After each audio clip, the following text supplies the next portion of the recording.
Um, First of all, can I ask you a little bit about your own background, your own journey through music, which has brought you to where you are today? Yes, yes.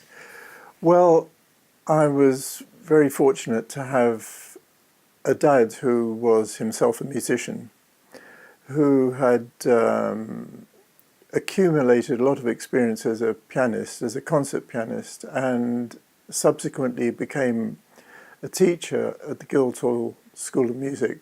He was there for a long time, and he became more of a composer and a teacher. It was a very good kind of background for me to grow up in. Subsequently, I wanted to become a recording engineer, and at that time the BBC had a school of engineering.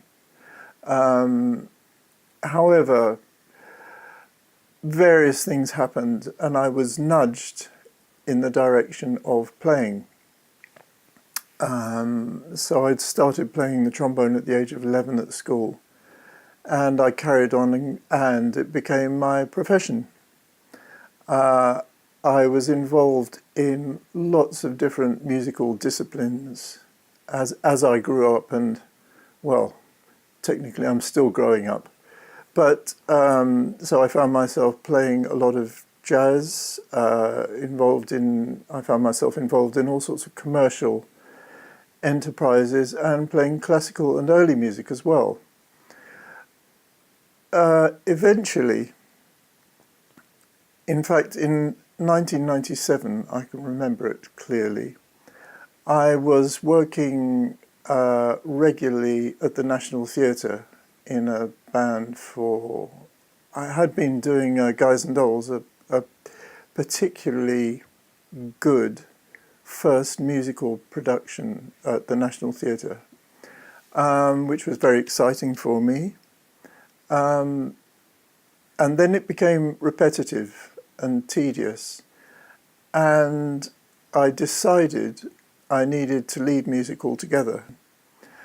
And I spent a number of years running away from music,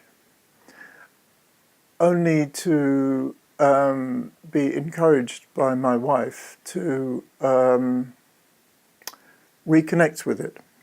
And here I was, starting again, but I had different values by now. I'd learnt from experience.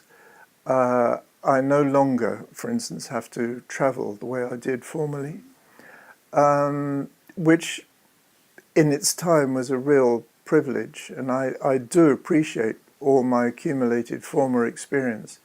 Nevertheless, I'm very happy to be exactly where I am now.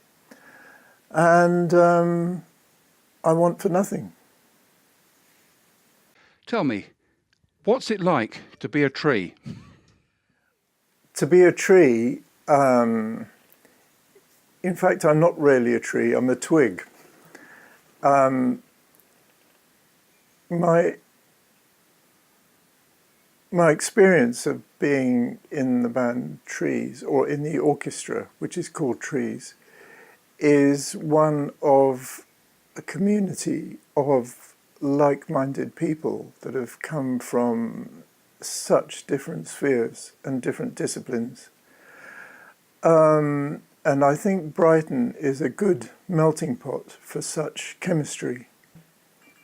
Recently, I've been involved in one or two experiments in rehearsal which have brought the question of improvisation to the foreground. And interestingly, Terry has spoken of his idea that we're embarking on phase 2.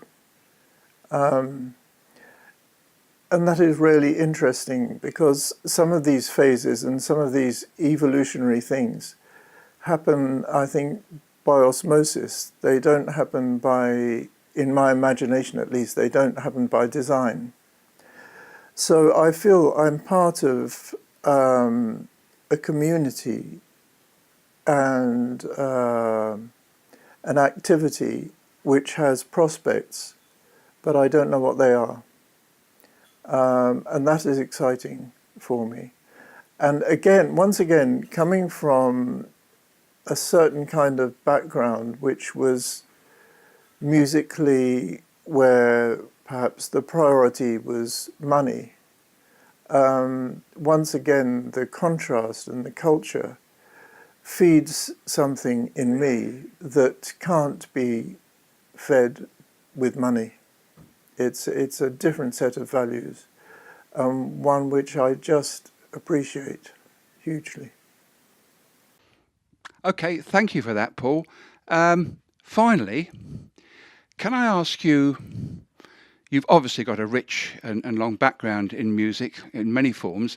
Can I ask you, is there anything about trees and the music that we play that is different or unique or in any other way interesting compared with the sort of music you've played elsewhere? Well, I've never been in a band which rehearses twice a week in a voluntary kind of context, so that people who are available, who want to go. The others, that it comes from a pool of musicians, and you get a different number of people, different set of people coming to each rehearsal, even though there's a core of regulars. So the culture is different, and I think it has an influence on the result. There's something else that I find interesting and different about the music itself. Some of the fundamental pieces we play at the moment, when I say fundamental, they're kind of almost like founder pieces of music, are geographically based in Sussex. So they're rooted in very beautiful places like Friston, as in Friston Forest, Cuckmere, as in the River Cuckmere, and Cuckmere Haven, which are very beautiful Sussex landscapes. And yet they incorporate chord sequences which come from a completely different world, a world of American jazz, sometimes John Coltrane influenced jazz. So you've got this meeting of two very, very separate worlds, and they meet very comfortably. They talk to each other. One more aspect. I don't think I've ever been in an orchestra which is more inclusive. And I really appreciate that. I appreciate the input of people who have fresh minds, in the sense that they don't come from a professional background, and therefore they have different things to offer. I think the professional influence on the others is good. The influence of the others on the professionals is liberating. And it remains to be seen what the next phase 2 brings.